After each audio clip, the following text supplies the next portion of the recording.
emas dan petrodolar. Katanya gini, diawali dengan tulisannya ini begini. Sejarah tidak pernah berjalan secara acak. Sejarah selalu berjalan dalam garis takdirnya yang menuju kepada tujuan titik tertentu. Ini beliau kutip dari Syekh Imran tahun 2019.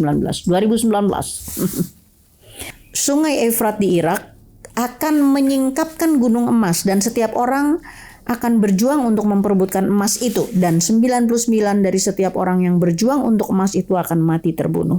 Tapi sebuah metodologi yang mirip dengan Kristen dan Yahudi di mana tidak diperbolehkan untuk menafsirkan simbolisme agama. Itu tadi metodologinya mirip dengan metodologi Kristen dan Yahudi. Namun ada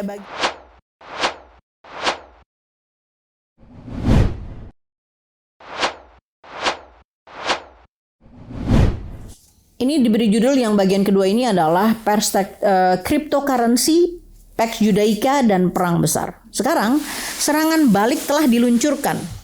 Dimulai beberapa tahun lalu ketika Rusia, China, India, Brazil, dan Afrika Selatan membentuk aliansi dalam BRICS. Brazil, Rusia, India, China, South Africa, Afrika Selatan. Untuk menantang sistem moneter petrodollar. Jadi dari tesanya petrodollar kemudian muncul antitesa BRICS ya. Tentu saja mereka tidak suka sama sekali ya. Jadi pemilik petrodollar tidak suka dong ketika muncul BRICS. Dan ketika mereka tidak menyukai apa yang Anda lakukan, mereka menyerang uang Anda. Lalu uang Anda mulai kehilangan nilainya. Ketika uang itu kehilangan nilai, maka harga akan naik. Itulah yang dilakukan kepada seorang pria bernama Robert Mugabe. Karena Mugabe kemudian tidak menjadi seperti yang mereka inginkan. Awalnya mereka melihat, ya, mereka membuat kesepakatan dengan Mugabe yang akan mentransfer kekuasaan dengan syarat mereka akan memiliki semua tanah Zimbabwe. Dan rakyat Zimbabwe hanya akan memiliki bagian yang sangat kecil. Mugabe setuju dan menandatangani kesepakatan itu. Jadilah dia presiden Zimbabwe. Gitu. Ya, politik ya, intrik politik menarik. Tapi kemudian setelah sekitar 23 tahun, 23 tahun, rakyat Zimbabwe menjadi gelisah ketika itu menjadi ancaman bagi pemerintahannya, maka Robert Mugabe yang revolusioner kemudian berkata tidak. Sekarang Mugabe ingin mengambil tanah itu dari mereka. Ketika dia mengambil tanah itu dari orang-orang kulit putih Inggris, pemerintah Inggris dan teman-teman mereka tidak suka. Mereka menyerang mata uang dolar Zimbabwe. Ketika saya mendarat di Harare, sekitar 8 tahun yang lalu, kata penulis, penerbangan saya datang lebih awal dan orang saya tidak ada di sana untuk menerima saya. Jadi saya harus menelpon mereka untuk memberitahu bahwa saya telah tiba.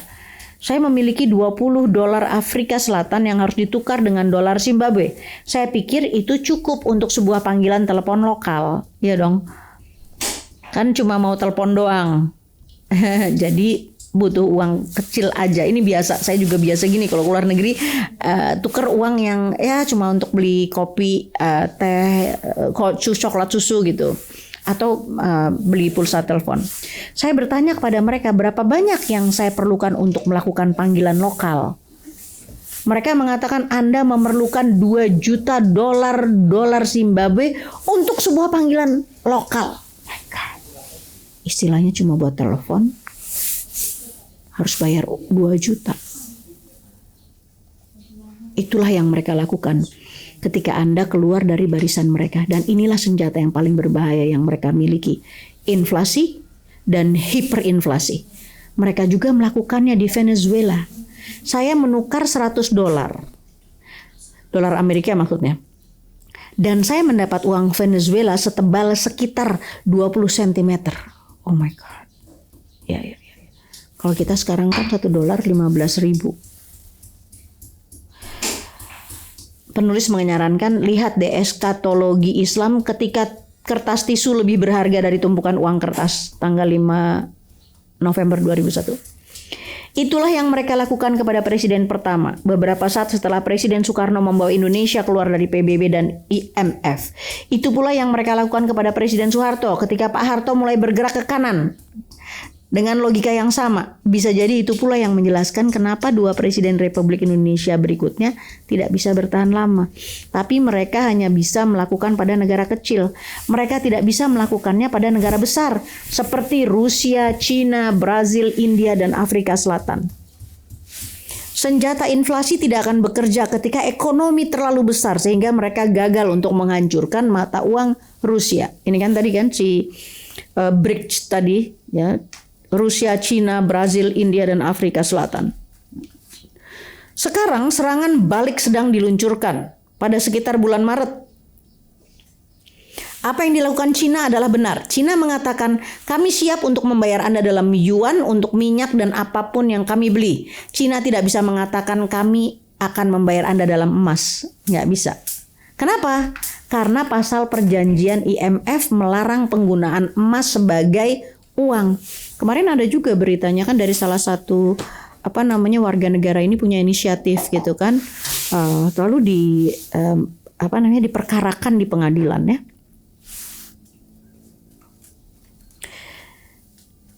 Kita tahu bahwa jika Anda memiliki emas di pasar, maka semua mata uang kertas akan dihancurkan. Jadi Anda harus menjaga emas keluar dari pasar. Nggak boleh ada emas di pasar. Karena kalau ada emas, dia adalah kebenaran dalam perdagangan. Begitu. Jadi nggak boleh ada emas. Begitu orang Cina tidak bisa membayar minyak dengan emas, orang Cina mengatakan kami akan membayar minyak Anda dengan yuan Cina. Tapi ketika kami membayar Anda dengan yuan, kami siap untuk menebusnya dengan emas. Sehingga Cina tidak melanggar hukum perjanjian. Wah, ini harus dibaca 2 kali nih. Begitu orang Cina tidak bisa membayar minyak dengan emas, orang Cina mengatakan kami akan membayar minyak Anda dengan yuan Cina. Tapi ketika kami membayar Anda dengan yuan, kami siap untuk menebusnya dengan emas. Sehingga Cina tidak melanggar hukum perjanjian. Sebuah strategi yang cerdas. Sejak itu Cina telah mengambil alih posisi Amerika Serikat sebagai pasar terbesar pengimpor minyak dunia. Sekarang Anda harus berhati-hati ketika Anda mengatakan tidak kepada Cina, karena Anda akan kehilangan pasar terbesar. Saya telah membuat kesalahan sekitar 20 tahun lalu, katanya Dr. Maman Supriyatman. Ketika saya mengatakan Arab Saudi dan Israel itu bersaudara, itu adalah kesalahan. Sebenarnya mereka sepupu. Itu karena Israel ingin menggantikan Amerika Serikat dengan Pax Judaica, menggantikan Pax Americana, dan untuk itu mereka harus menggandeng Saudi. Ketika Israel menjadi negara adikuasa, maka seorang pria akan berdiri di Yerusalem dan mengatakan saya Mesias.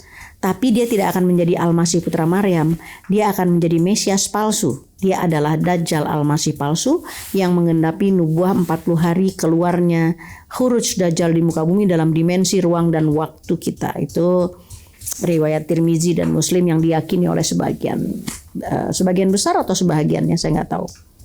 Ini adalah akar teologi Pax Judaica. Saya percaya sekitar bulan Maret ini ketika Cina memulai tawaran untuk membayar penuh minyak Saudi dengan yuan dan Arab Saudi setuju, maka selamat tinggal dolar Amerika Serikat. Itu adalah momen kematian dari dolar Amerika Serikat. Tapi itu tidak akan menjadi satu-satunya sebab untuk menurunkan dolar Amerika Serikat. Israel perlu lebih dari itu.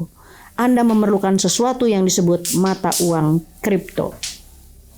Mereka yang telah membawa mata uang kripto ke pasar melakukannya untuk menghindari kontrol pemerintah dan menghindari kontrol dari sistem perbankan. Tetapi alasan utama mengapa mereka melakukannya adalah karena mereka ingin menggunakan cryptocurrency untuk menjatuhkan sistem keuangan dan moneter berbasis dolar Amerika Serikat. Sedangkan Amerika Serikat jelas tidak ingin dolarnya jatuh, karena itu akan menyebabkan anarki di Amerika Serikat. Orang Amerika memiliki banyak senjata. Anda dapat pergi dan membeli senjata di Amerika Serikat sebanyak yang Anda inginkan. Undang-undang mengizinkan Anda. Sehingga ada sejumlah besar senjata yang disimpan di rumah-rumah di Amerika. Jika dolar Amerika Serikat jatuh, akan terjadi anarki luar biasa di Amerika Serikat. Jadi, ini jadinya. Jadi, cryptocurrency diciptakan agar mereka menguasai sistem keuangan dan moneter dunia, di mana tidak ada satupun pemerintahan dan sistem perbankan nasional yang bisa mengendalikannya. Jadi Nabi SAW mengatakan setidaknya ada 2 hadis sahih, Bukhari dan Muslim. Mereka akan berjuang untuk gunung emas. Dalam kondisi ini sekarang kita berada. Saat ketika US dollar berada dalam tanah yang tidak bertuan, sedang runtuh. Apa yang sedang terjadi di Ukraina, peristiwa di Korea dan lain-lain semuanya hanyalah pengalihan isu saja. Alasan sebenarnya mengapa mereka ingin menyerang Rusia dan Cina adalah karena Rusia dan Cina merupakan 2 pilar utama yang mengancam dominasi mereka. Mereka ingin menguasai dunia.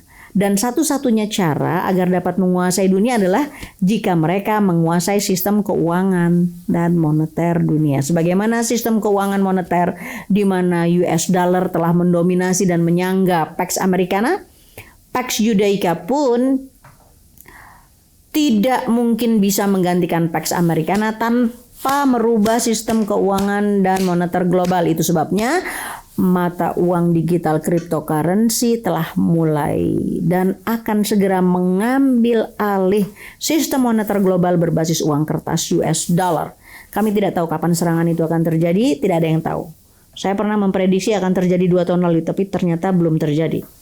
Ketika saya pergi ke Moskow untuk mengajar tentang eskatologi Islam, di sisi kiri saya duduk seorang pakar eskatologi Kristen Ortodoks terkemuka di Rusia.